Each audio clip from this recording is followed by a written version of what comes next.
हम लोग paragraph number 4 शुरू करते हैं। यहाँ पे लिखा गया है, in many societies women still go forth from their mothers house at marriage to live with the mother in law and wives of their husbands brother. यहाँ पे बोला है कि इन मेनी सोसाइटीज़ बहुत सारे समाजों में, जिसमें हम भारतवासियों का भी समाज आता है, और women still go forth from their mothers house at marriage, कि महिलाएं जो होती है, जो स्त्रियां जो होती है, लड़कियां जो होती है, वह अपनी माँ के घर को छोड़कर चली जाती है। एट मैरिज, विवाह के बाद वह चली जाती है, अपनी माँ को छोड़कर दूसरे के यहाँ चली जाती है।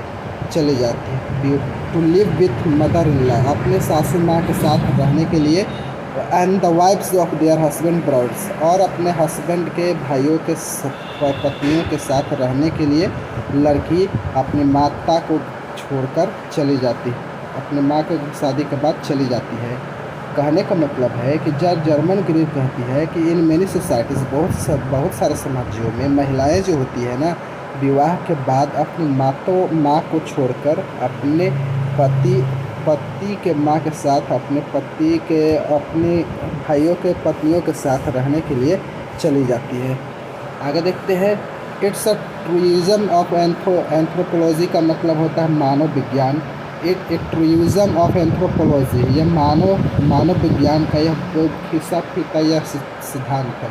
That such women do not become members of their new family until they have born a child. तो दोस्तों, यहाँ पे बोला गया है कि मानव विज्ञान का एक हिस्सा यह सच वुमेन, ऐसी औरतें जो विवाह के बाद अपनी माँ के घर को छोड़कर अपने पति के घर चली जाती है।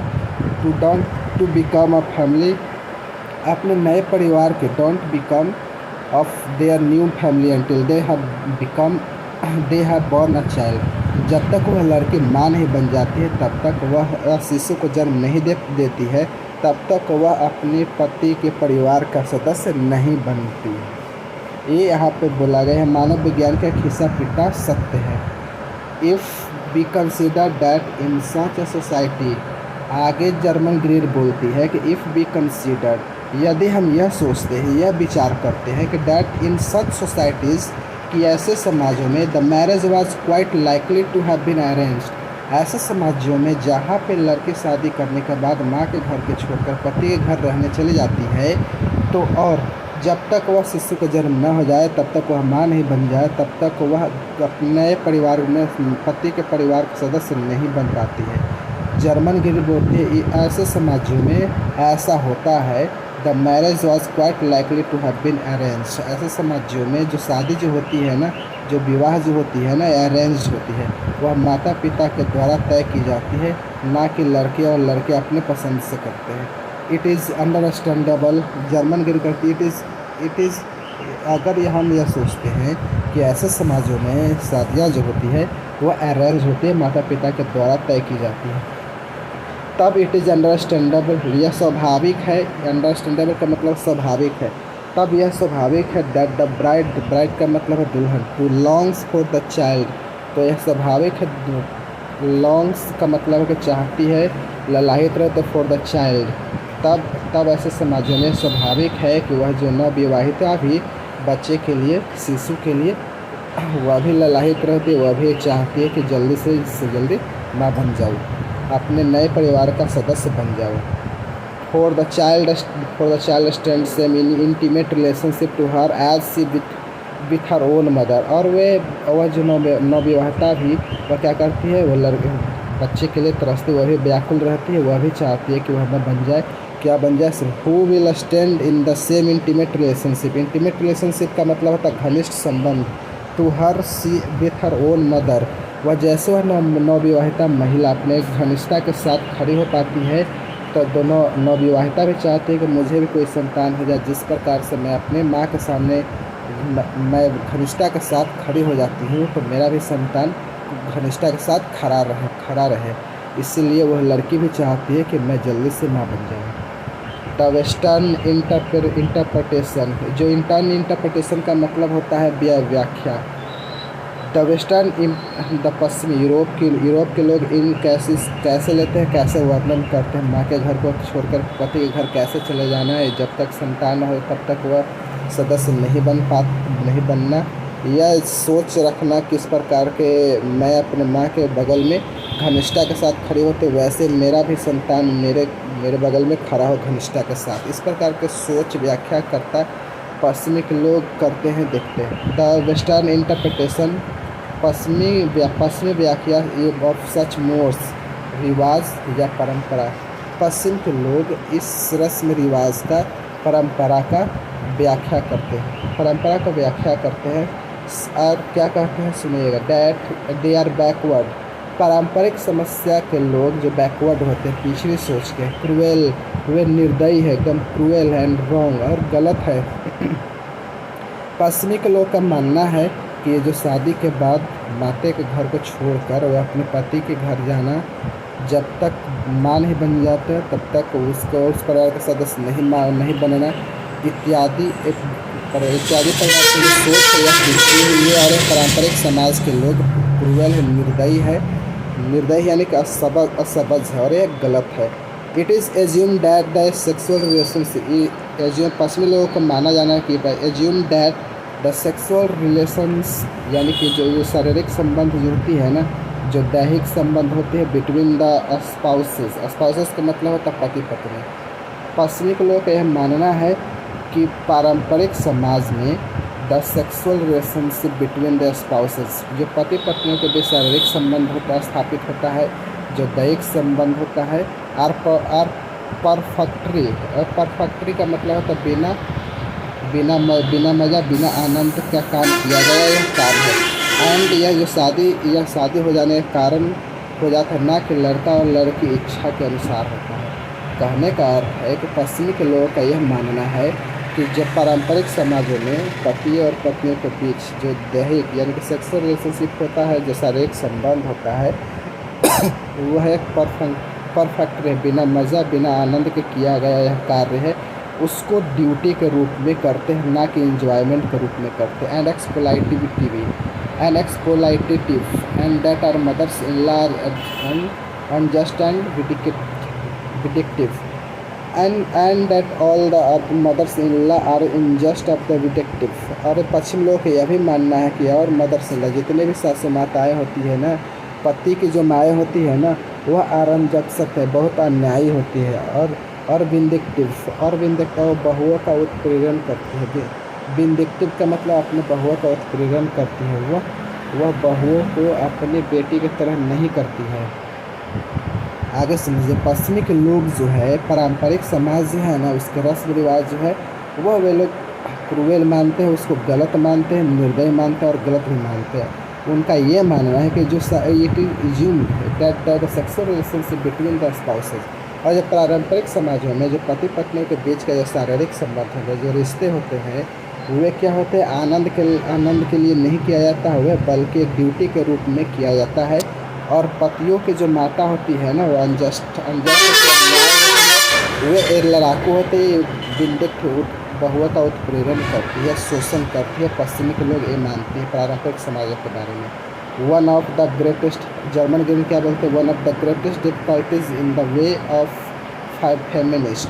फेमिनिस्ट का मतलब होता है स्त्रीवादी, नारीवादी, नारी पक्षधर। ये कह रही है कि one of the greatest difficulties और सबसे बड़ी बाधाओं में से एक है in the way of feminist. नारीवादी सबसे महिलावादी जो है लोग हैं ना, उनके राह में ये बहुत सारे समस्याएं आती है, डिफ़िकल्टीज आती है। उन समस्याओं में से एक बहुत बड़ी समस्या गिना रही है, समझिएगा। Who are the chauvinistics. इसका मतलब सोविनिस्टिक का मतलब पुरुष रिश्तावादी। And the one to learn from the women who still live within female society. German के भी कह रहे कि यहाँ पे जो नारीवादी लोग होते हैं उनके राह में एक बहुत बड़ा रोड़ा है, वो नारीवादी हु आर नॉट सोविनिस्टिक्स। यह पुरुष रिश्तावादी नहीं है, यह सोविनिस्टिक से मतलब पुरुषवादी। One to learn from women who still live female society. महिला समाज में रह रही महिलाओं से वह कुछ वन टू लर्न, वह कुछ जानना भी चाहती है, कुछ सीखना भी चाहती है, उनके बारे में सुनना भी चाहती है। वे पुरुषों को वह श्रेष्ठ नहीं मानते, वो नारीवादी है। उनके राह में एक बहुत बड़ा रोड़ा है। क्या रोड़ा है समझिएगा। इस the tendency of the women's, tendency मतलब प्रवृत्ति होता of the women withdrawing the silent opposition when participating in the international flora conducted language। वे स्त्री महिलावादी, वह नारी महिलावादी, वे नारीवादी लोग जो पुरुष रिश्तावादी नहीं है और महिला समाज में रह रही महिलाओं के बारे में जानना चाहती है और समझना चाहती है, उनके बारे में कुछ सीखना चाहती है, तो उन महिलाओं की प्रवृत्ति इज़ द टेंडेंसी, उनके राह में बहुत बड़ा रोरा है। देखिए इज़ द टेंडेंसी, उनकी प्रवृत्ति होती है वो रोजन withdraw in the silent opposition.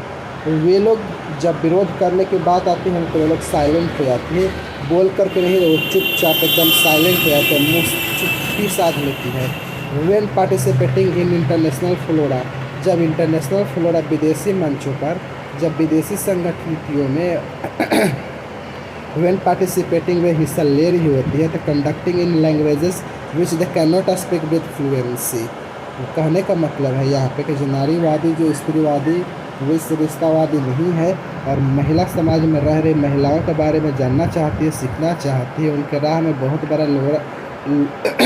रोरा कौन सा है यहाँ पे, तो वो किसी विदेशी मंच पे जाती है, तो जब विरोध जताने की बात करती है तो वह चुप हो जाती है। क्यों चुप हो जाती है, तो क्योंकि they can't speak in fluency, उस मंच पे वह पूरे कॉन्फिडेंस के साथ वह नहीं बोल पाती है।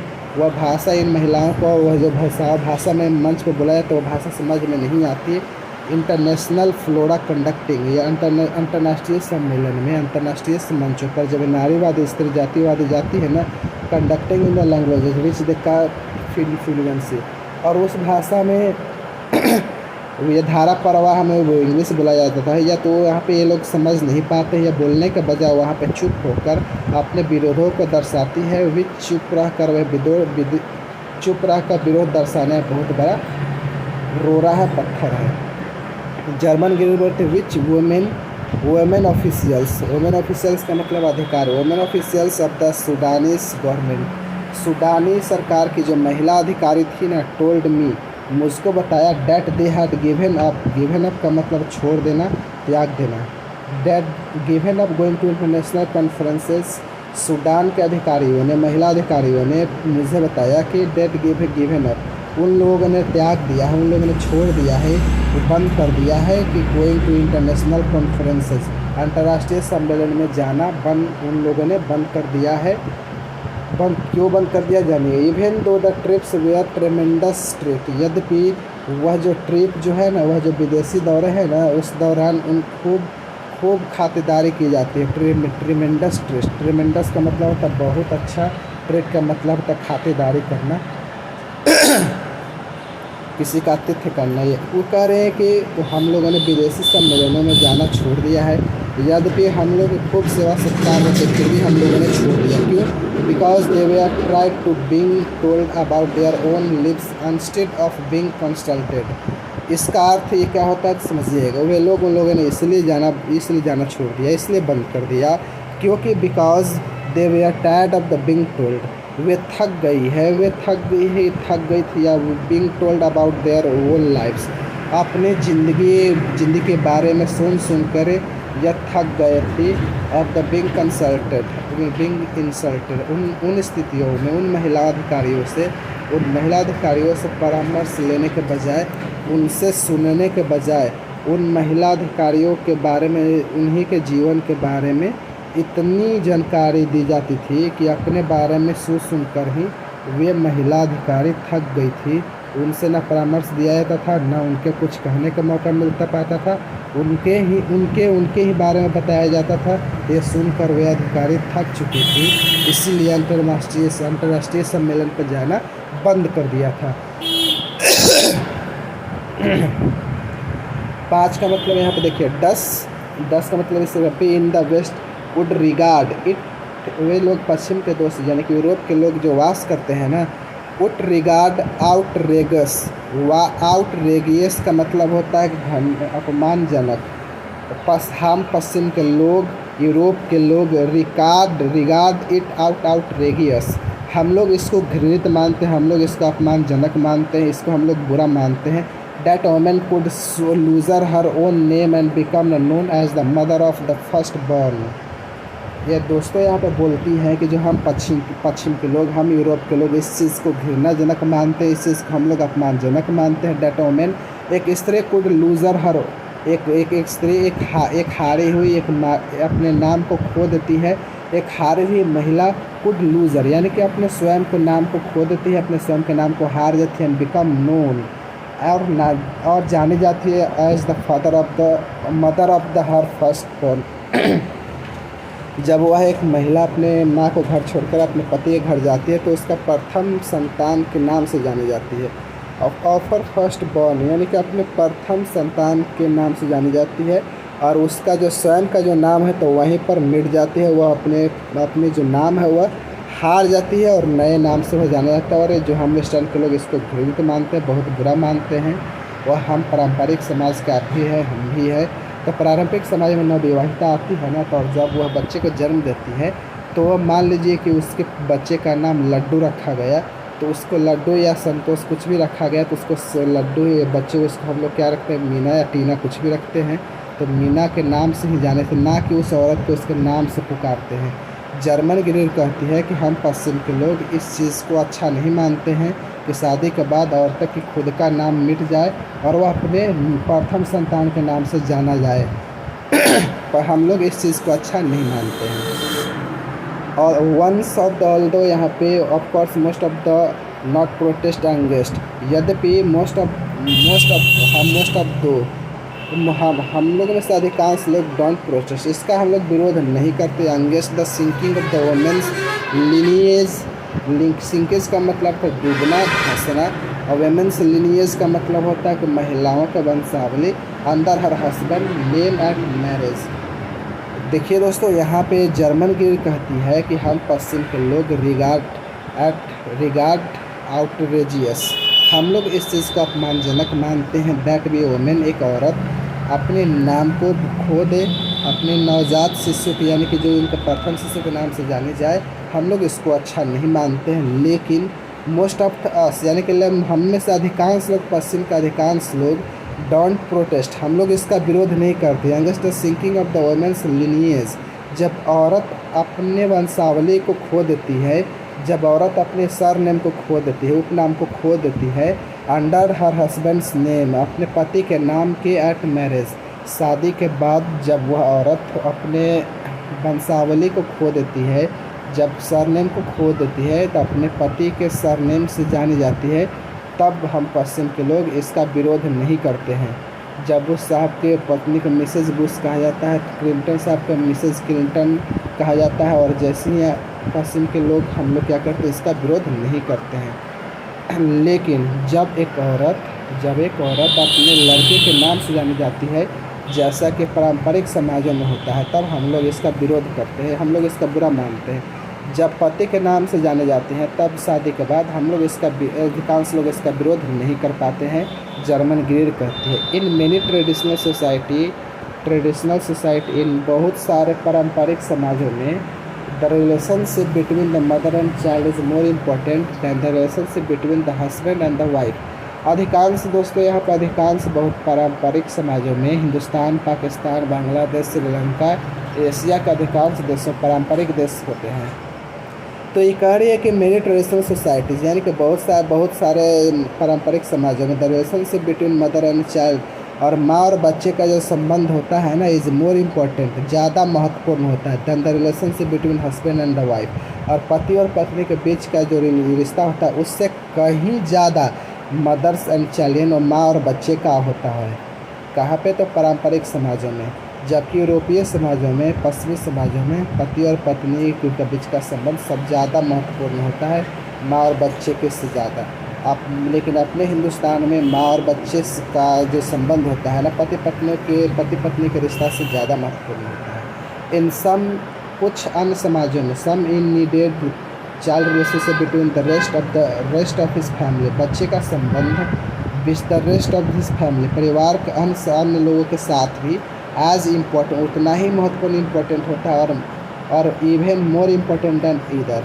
ये कह रही है दोस्तों यहाँ पे जर्मन ग्रीर कि कुछ समाजों में बच्चे का जो संबंध होता है परिवार के अन्य सदस्यों के साथ उतना ही महत्वपूर्ण होता है जितना या कहीं ज़्यादा महत्वपूर्ण होता है दोनों संबंधों से, मतलब कि पति और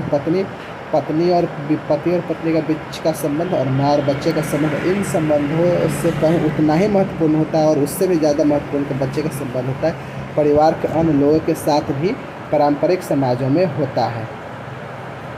आगे देखते हैं यहाँ पे नंबर यहाँ पे 60 नंबर पेज पर देखिएगा। नंबर ऑफ सोशल यूजेस, यानी कि ये नंबर ऑफ सोशल का नंबर होता है बहुत तेरे। सोशल का मतलब होता है सामाजिक और यूजेस का मतलब हुआ यहाँ पे व्यवहार और rewards. A number of social uses में, और बहुत सारे सामाजिक व्यवहार है ना, में स्ट्रेस, ये जोर डालते हैं। स्ट्रेस का मतलब जोर डालना, जोर डालते हैं the child relation with the rest of this kin group at expense of that with his parents. और एक्सपेंस ऑफ का मतलब होता है यहाँ पे को गवाकर, को खोकर, की कीमत। ये जर्मन ग्रीड बोल रही है कि इन नंबर ऑफ सोशल यूसेज, यानी कि बहुत सारे ऐसे सामाजिक व्यवहार है, रिवाज है जो जोड़ डालते हैं चाइल्ड रिलेशन, बच्चे का जो संबंध, with the rest of his किन ग्रुप, परिवार के अन्य लोगों के साथ ज़्यादा जोर डालते हैं। Of that parents, of that with his parents, माता पिता का जो संबंध होता है उससे कहीं भी ज़्यादा महत्वपूर्ण संबंध, उसका महत्वपूर्ण संबंध परिवार के अन्य सदस्यों के साथ भी हो, इस पर क्या बोलते हैं, जोर डालते हैं। हिज आर्म्स, बच्चे के चाचियाँ, अंकल और चाचा, और his arms and uncles may have permitted greater physical intimacy. Physical intimacy का मतलब होता है यहाँ पे शारीरिक घनिष्ठता कि आप लोग यहाँ पर देखिए, जैसे कि ये जो शारीरिक घनिष्ठता है, यानी कि देखिए इस तस्वीर को आप लोग यहाँ पे देखेंगे, इस तस्वीर को, ठीक है। लेखिका कहती है यहाँ पे देखिए इसे शारीरिक घनिष्ठता होती है। लेखिका कहती है यहाँ पे बहुत सारे समाजों में, बहुत सारे एरिया में ऐसे ज़्यादा महत्वपूर्ण होती है, इस पर ज़्यादा जोर डालती है। एक और एक हिज आर्म्स, उस बच्चे के चाचियाँ, हिज आर्म्स, उस बच्चे के चाचियाँ, उस अंकल चाचा में भी परमिटेड, उनको अनुमति दी जाती है ग्रेटर फिजिकल इंटीमेंसी विथ हिम, ज़्यादा शारीरिक घनिष्ठता विथ हिम, बच्चे के साथ, इन पब्लिक का मतलब होता है सबके सामने, देन हिज पेरेंट्स। और बहुत सारे ऐसे रीति रिवाज है, बहुत सारे ऐसे समाज है जो ये जोर डालती है कि बच्चा जो है ना उसके चाचा और उसके चाचियों को, उसके मम्मी और पापा कहीं ज़्यादा शारीरिक, यानी कि शारीरिक घनिष्ठता संबंध रखे, इस पर बहुत सारे परंपराएं जोर डालती हैं। In many traditional societies in Africa and India, बहुत सारे पारंपरिक समाज जैसे कि Africa and Bharat, in many traditional society Africa and India, Africa और भारत ऐसे पारंपरिक समाज जो है, जो बायोलॉजिकल, जैविक परिवार जो है ना, डेलिबरेटली वीकेंड, जो जैविक परिवार है डेलिबरेटली वीकेंड, जानबूझकर वीकेंड कमज़ोर की जाती है। ये जर्मन की बोल रही है कि क्लेम कर रही है कि इंडिया और अफ्रीका के बहुत तेरे पारंपरिक समाजों में बायोलॉजिकल जो जैविक परिवार है उस जानबूझकर उसको कमज़ोर किया गया। बाय इन्फोर्स्ड अब्सटेंस, इन्फोर्स का मतलब होता है यहाँ पे बाध्य करना, मजबूर करना। एब्स्टिटेंस का मतलब होता है संयम रखना। पति और पत्नी, अब्सटेंस संयम थोपकर, पति और पत्नी पे संयम जबरदस्ती थोपकर। एक्चुअल सेपरेशन ऑफ पेरेंट्स, या माता पिता जो वास्तविक अलगाव होता है ना, इस in order to strengthen extended family. और एक्सटेंडेड का मतलब होता है यहाँ पे बढ़ाना, विस्तार करना, विस्तार या बहुत बड़ा परिवार। जर्मन ग्रीड कहती है कि in many traditional society in Africa and India, Bharat और अफ्रीका के बहुत सारे समाज। जर्मन ग्रीड कहती है कि अफ्रीका और भारत में बहुत सारे बायोलॉजिकल फैमिली में जानबूझकर वीकेंड किया गया, कमज़ोर किया गया, इन ऑर्डर टू, जिससे कि स्ट्रेंथ मजबूत किया जाए, दो एक्सटेंडेड फैमिली, विस्तारित फैमिली को, यानी कि बड़ा परिवार में, बड़े परिवार जानबूझ कैसे वीकेंड किया गया, बाई इन्फोर्स्ड पति पत्नियों के या दंपतियों का ज़बरदस्ती संयम रखा गया। एक्चुअल सेपरेशन ऑफ पेरेंट्स, कभी कभी पति पत्नियों में वास्तविक रूप से अलगाव भी हो जाता है, डिवोर्स ये सब वगैरह भी हो जाता है। इस कारण भी हम जानबूझकर कमज़ोर किया गया, बायोलॉजिकल फैमिली को कमज़ोर किया गया इन ऑर्डर टू, जिससे कि एक्सटेंडेड फैमिली मजबूत किया जाए। 10 का मतलब होता है इस प्रकार से यहाँ पे children are not born in parents. पारंपरिक या पर इस एशिया में, इस इंडिया में, इस अफ्रीका में कह रही है जर्मन ग्रेड के 10 इस प्रकार children are not born at the womb of the parents. इस प्रकार से जो बच्चे अफ्रीका और भारत में जो बच्चों का जन्म पति और पत्नियों की इच्छा से नहीं होता है, but the humans of the parents, और अपनी इच्छा से नहीं होता है और किए गए मौज मस्तियों के कारणों से नहीं होता है, but in response to a broader pressure from the whole group. भारत में पारंपरिक समाजों में, अफ्रीका समाजों में बच्चे का जन्म पति पत्नी की इच्छा से नहीं हो पाते, उनके द्वारा किए गए मौज मस्तियों के द्वारा नहीं किया जाता है, but in the response to a broader pressure from the whole group, एक बृहद सामाजिक दबाव के कारण। यानी कि जैसे कि अपने यहाँ शादी होती है ना, उसके एक शादी के 1 साल तक बच्चे का जन्म नहीं हो पाता तो कानाफूसी शुरू कर देते हैं लोग। परिवार के लोग जितने बड़े बुजुर्ग होते हैं वे लोग दबाव डालने लगते हैं, 1 साल हो गया अब तक नहीं हुए हैं, 1.5 साल हो गया अब तक मां नहीं बने हैं, ये सब कई सारे कुरीतियाँ क्या होते हैं बात करना शुरू कर देते हैं। तो ये पारंपरिक समाज में बच्चों का जन्म इन बड़े बुजुर्गों का, नातेदारों और मेहमानों के दबाव के कारण बच्चे का जन्म होता है, ना कि पति पत्नियों की इच्छा के अनुसार होता है। ये जो लेख है ना, ये जो छपा हुआ है यहाँ पे, ठीक है, किस प्रकार के पत्रिका में छपा हुआ है, ये आप लोग का कॉलम दिया गया चाइल्ड इज बॉर्न पार्ट 2। तो ये आप लोग को अच्छे से क्लियर हो गया होगा पार्ट 2 भी। तो लास्ट आप लोग फाइनल पार्ट 3 आप लोग का, तब तक इसको पढ़े और समझिए और समझने की कोशिश कीजिए। जब तक समझेंगे इसको बार बार देखिए। चलिए आप लोग समझेंगे ऐसे हम लोग के साथ नेक्स्ट वीडियो।